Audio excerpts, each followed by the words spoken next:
সকলোকে মোৰ অন্য এটা ভিডিঅ'লৈ স্বাগতম জনাইছোঁ। যিহেতু ৰঙালী বিহু আহি আছে, লাহোৱালৰ বকুল মাছ গাঁৱত এখন বিহু নাচ আৰু ঢোলৰ কৰ্মশালা আছিলে। এতিয়া আমি চাব গৈ আছোঁ, বলক দেখুৱাই আছোঁ। এতিয়া ভিডিঅ'টো আমি আৰম্ভ কৰিছোঁ, বলক। কাজিয়া কৰি যদি দেখো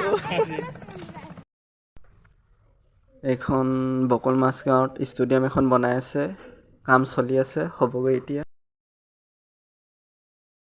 এইটো ডিব্ৰুগড় লাহোৱালৰ ডিব্ৰুগড় গাঁও মদ বহাগী দল লাহোৱালৰ তাত বিহু কৰ্মশালা আছিলে। আজি সামৰণি অনুষ্ঠান মনমানি ঢুলীয়াবিলাক চাওঁ।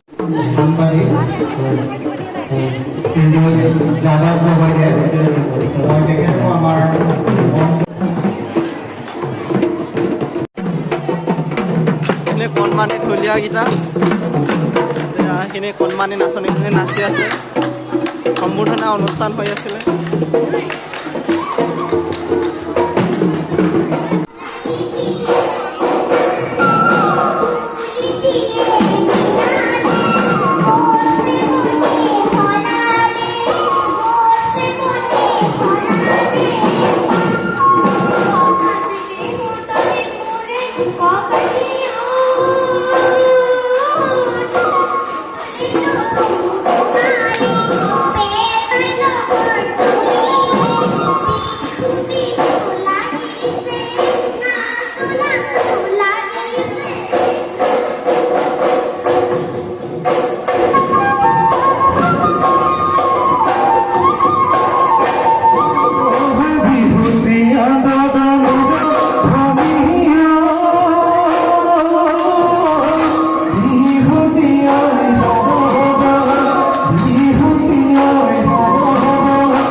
নাচনীখিনি আজি সামৰণি অনুষ্ঠানত নাচিবলৈ সাজু হৈছে আৰু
শেষত বিহু নাচৰ প্ৰশিক্ষক নিবেদিতা বৰা বাইদেৱে সকলো লগতে অলপ নাচিলে, আপোনালোকে চাব পাৰিব। আৰু যদি ভিডিঅ'টো আপোনালোকৰ চাই ভাল লাগিলে তেনেহ'লে আপোনালোকে লাইক, কমেণ্ট আৰু ছাবস্ক্ৰাইব কৰিব নাপাহৰিব। Thank you. ভিডিঅ'টো চাওক।